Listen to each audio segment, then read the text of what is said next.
So let us now see our next word problem. सवाल काफ़ी लेंदी है, सो इसको हम लोग पहले इंग्लिश में रीड करते हैं, देन इसको हम लोग सेंटेंस बाय सेंटेंस हिंदी में भी समझने की कोशिश करेंगे। Two schools P and Q want to award their students on the values of discipline, politeness and punctuality.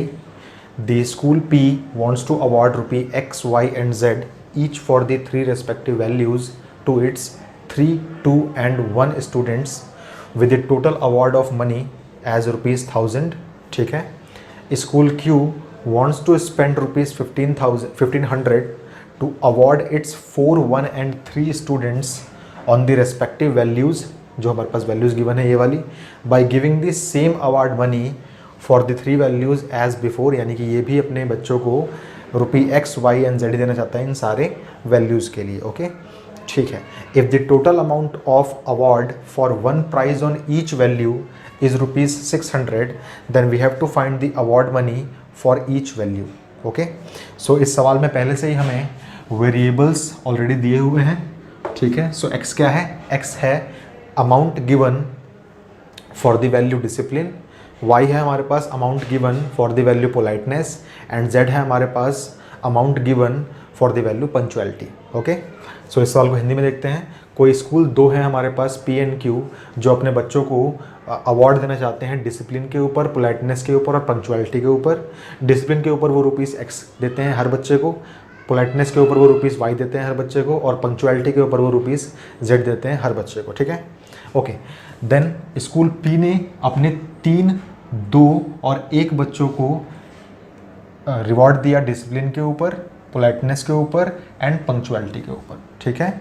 With a total money of 1000 rupees. इन सारे पैसों को जब हमने टोटल किया तो वो 1000 रुपीज़ खर्च करता है अपने स्टूडेंट्स के ऊपर।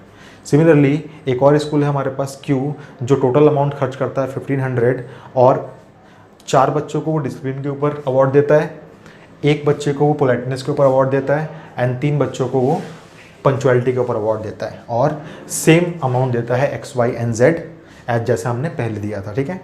एक और चीज़ क्या बोल रहा है? If the total amount of the award for one prize on each value, यानी कि अगर हम सारे के सारे वैल्यूज़ का एक एक पार्ट लें देन वो टोटल समअप होके आता है हमारे पास 600 rupees. Okay then we have to find the award money for each value. ठीक है।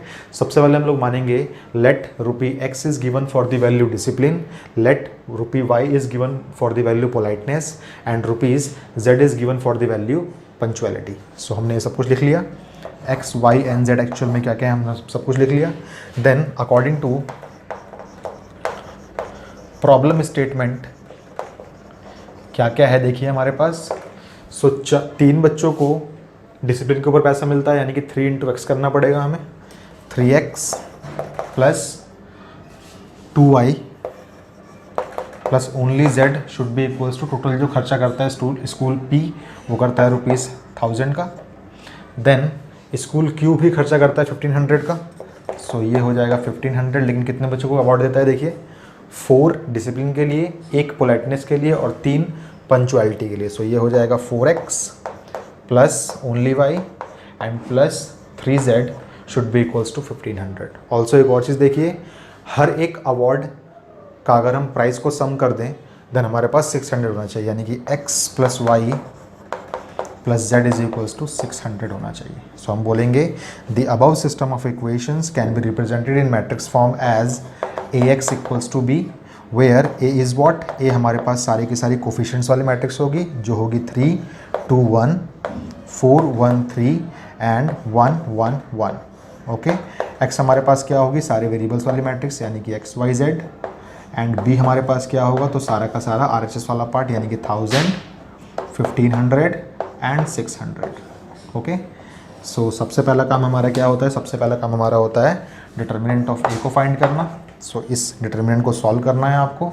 इसको सॉल्व करने के बाद हमने पाया कि इसका आंसर -5 आ रहा है जो कि नॉट इक्वल्स टू 0 है। देन हमें पता हमें क्या लिखना होता है, therefore the system of equations is what, is consistent and independent, therefore it has unique solution which is given by x is equals to A inverse b। So हमें mainly ए का इन्वर्स फाइंड करना है। अब ए के inverse को find करने के लिए हमें निकालने पड़ेंगे इसका एडजॉइंट, एडजॉइंट के लिए हमें निकालने पड़ेंगे इसके कोफैक्टर्स को। So now cofactors of matrix A क्या हो जाएगी हमारे पास, वो हो जाएगा A11, A12, A13, then A21, A22 and A23, then A31, A32 and A33। Okay, so इसको आप लोग प्लीज़ इवेलुएट कीजिए। इवेल्यूशन करना आपको आता है, हम इसकी डायरेक्ट वैल्यूज़ को लिखते हैं। सो इवेल्यूशन करने के बाद हमने पाया कि जो इसकी वैल्यूज़ आ रही हैं वो आ रही हैं -2, -1 and 3, and then -1, 2 and -1, and then 5, -5 and -5। ठीक है, सो इसके हिसाब से हम लोग इसका एडजॉइंट भी निकाल सकते हैं। नाउ एडजॉइंट ऑफ ए क्या हो जाएगा हमारे पास, सो एडजॉइंट ऑफ ए हमारे पास हो जाएगा कोफैक्टर्स वाली मैट्रिक्स का ट्रांसपोज।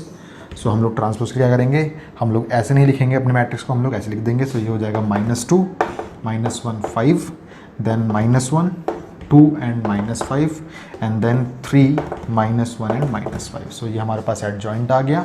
नाउ ए इनवर्स का मतलब होता है 1 upon determinant of A into adjoint of A. So this will give us what, 1 upon determinant of A is -5 and adjoint of A is what, -2, -1, 5, -1, 2 and -5, 3, -1 and -5। Okay, so अब हमारा main काम क्या है, now अब हमें अपने variables को solve करना है। So x is equals to होता है a inverse into b। x is equals to हो जाएगा 1 अपॉन -5 टाइम्स ऑफ -2, -1, 5, -1, 2, -5, 3, -1 एंड -5 को मल्टीप्लाई करना हमें मैट्रिक्स b के साथ। मैट्रिक्स b थी हमारे पास 1000, 1500 एंड 600। सो मल्टीप्लिकेशन आपको करना पड़ेगा, मल्टीप्लिकेशन कीजिए आप लोग। मल्टीप्लिकेशन करने के बाद हम क्या पाते हैं यहाँ पे, जब हमने इसको मल्टीप्लाई किया इन दोनों मैट्रिसेस को, सो हमें मिलेगा यहाँ पे माइनस का 500, माइनस का 1000 एंड देन माइनस का ही 1500। Okay, so this implies that x matrix हमारी होती है XYZ वाली मैट्रिक्स इज इक्वल्स टू, आप देखिए जब आप इसको मल्टीप्लाई कर देंगे, सॉरी डिवाइड कर देंगे इसके साथ, सो ये हो जाएगा आपके पास 100, then 200 and then 300. So this implies that on equating these two matrices we will get what, x equals to 100, y equals to 200 and z is equals to 300. It means the schools have awarded rupees 100 for the value discipline, rupees 200 for the value politeness and rupees 300 for the value punctuality. So ये इस question का required solution है। जो मैंने last में statement बोली उसको भी आपको लिखना है यहाँ पे, ठीक है। सो ये इस क्वेश्चन का रिक्वायर्ड सॉल्यूशन है, इसको प्लीज़ आप लोग नोटबुक्स के अंदर नोट डाउन कर लीजिए।